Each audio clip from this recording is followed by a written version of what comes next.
लेकिन सबसे पहले यूके देवनाथ जी मैं आपके पास आना चाहूंगा। यूके देवनाथ जी, आपका एक लंबा एक्सपीरियंस रहा है फ्लाइट को लेकर, आपने कई उड़ानें भरी होंगी, लेकिन पिछले कुछ समय से अगर उत्तराखंड में देखें, अगर हम 37 दिनों की ही बात करें पिछले, तो 5 हादसे हो चुके हैं जिसमें 13 लोगों की मौत हुई है। क्या नजर आता है शुरुआत में आपको कि इन हादसों की वजह क्या हो सकती है?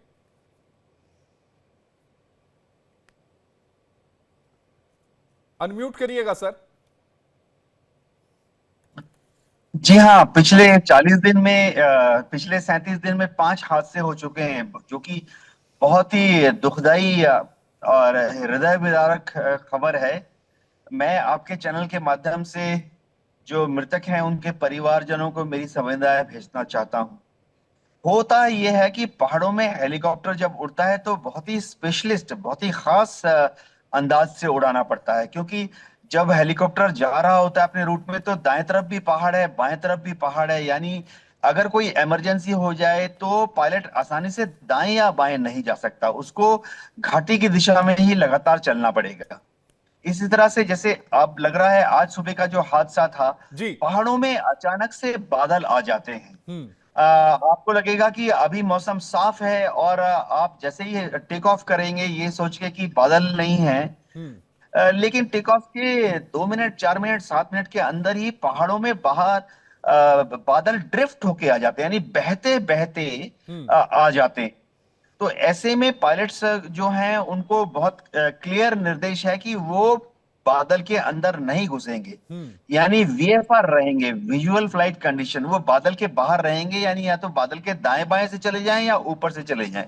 ठीक लेकिन है जैसे यूके मैंने देवनाथ बताया जी, मैं बादल आपके के पास आऊंगा। हमारे साथ पूर्व मुख्यमंत्री उत्तराखंड के हरीश रावत जी भी हमारे साथ फोन लाइन पर जुड़ गए हैं। हरीश रावत जी, पिछले 37 दिनों में 5 हादसे होते हैं। इन 5 हादसों में 13 लोगों की मौत होती है। ना कोई जवाबदेही तय होती है, ना ही कोई जिम्मेदारी तय होती है, या यूं मान लें जैसे सरकार ने यह कह दिया हो कि तुम जानो, तुम अपनी मौत के लिए खुद जिम्मेदार हो। क्या यह कहा जा सकता है? हाँ, इतनी ये, लेकिन ये अवश्य है कि जितना जितनी गंभीरता से इस बात को लेना चाहिए था, इस संचालन को लेना चाहिए था, उसको उतनी गंभीरता से लिया नहीं गया है। जो रेगुलेटर है हमारी यूकाडा, उनको ये देखना चाहिए कि नियमों का पालन हो रहा है या नहीं हो रहा है। और डीजीसीए से भी क्या निर्देश हैं, उन निर्देशों का ठीक तरीके से कंपनियां जो ऑपरेट कर रही हैं पालन कर रही हैं या नहीं कर रही है। हमारा सेक्टर ग्रो कर रहा है, सिविल एविएशन सेक्टर, तो उस हिसाब से भी हमको इस मामले को बहुत गंभीरता से इसका समाधान निकालना पड़ेगा। और जैसा अभी एक यहाँ पर कहा जा रहा है कि पहाड़ों में बहुत सारी अनिश्चितताएं भी हैं और बहुत चुनौतियां हैं, और चुनौतियों के बीच में हेलीकॉप्टर आदि का संचालन एक चुनौतीपूर्ण कार्य है। तो उसमें जब तक नियमों और निर्देशों का ठीक से पालन नहीं होगा और मशीन जिसको ऑपरेट किया जा रहा है वो मशीन पूरी तरीके से सक्षम नहीं होगी, तो कहीं भी हादसा हो सकता है। हरीश राव जी, क्या आपको लगता है कि डीजीसीए और 4 धाम टेली सेवाओं की जो सुरक्षा है, ये हादसे उसकी पोल खोलते हैं कि नियमों का पालन नहीं हो रहा है, नियमों की अनदेखी हो रही है? हाँ, ये जितने लगातार एक के बाद एक हादसे होना, ये दोनों के लिए, राज्य सरकार के लिए भी चुनौती और चिंता दोनों होनी चाहिए, और डीजीसीए को भी इस पर ध्यान देना चाहिए।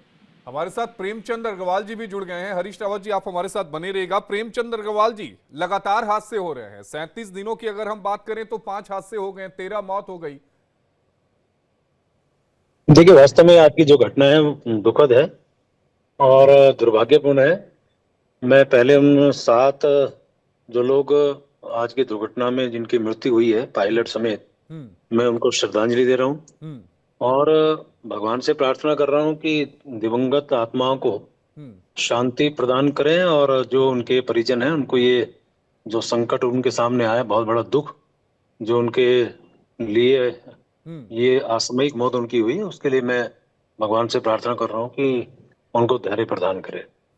ये बात ठीक है, लगातार घटनाएं हुई है, लेकिन ये बात भी है कि आज जिस प्रकार से घटनाओं, अभी हम अहमदाबाद की ही बात कर लें, हम्म 242 लोग में से एक व्यक्ति को छोड़ दें 241 लोग हम्म काल कलवित हो गए।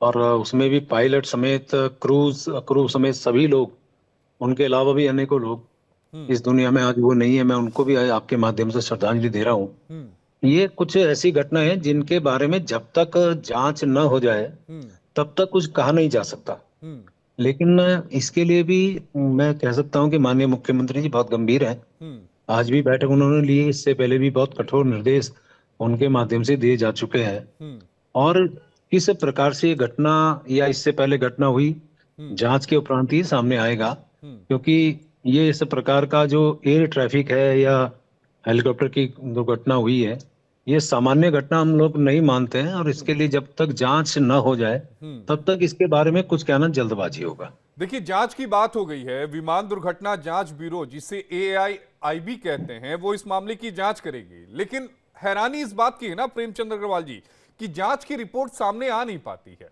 कि आखिर हादसा क्यों हुआ या दुर्घटना क्यों हुई। नहीं, ऐसा नहीं है।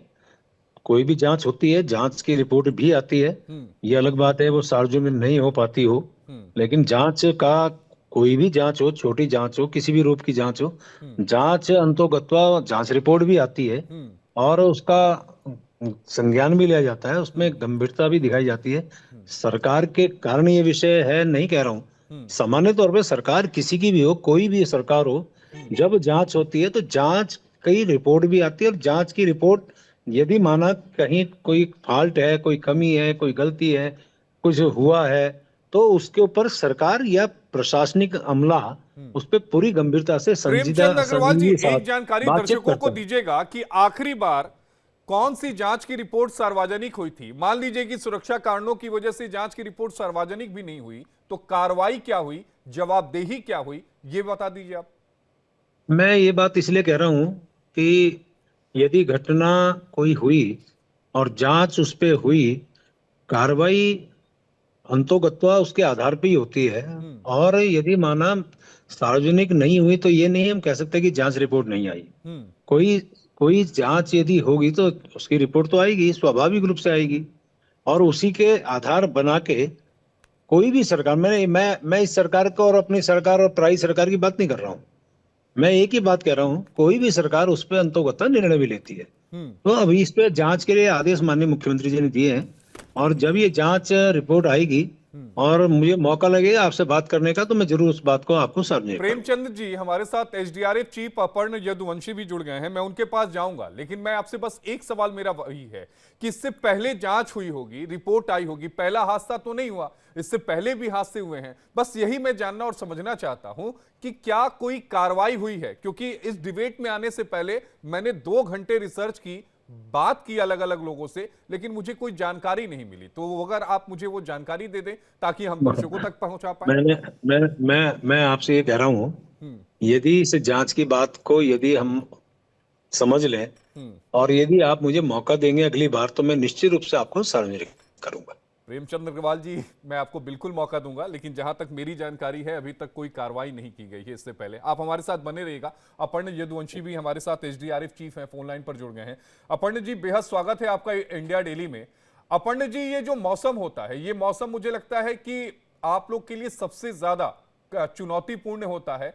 और इसमें आप लोग किस तरीके से ऑपरेट करते हैं जब इस तरह की दुर्घटनाएं होती हैं?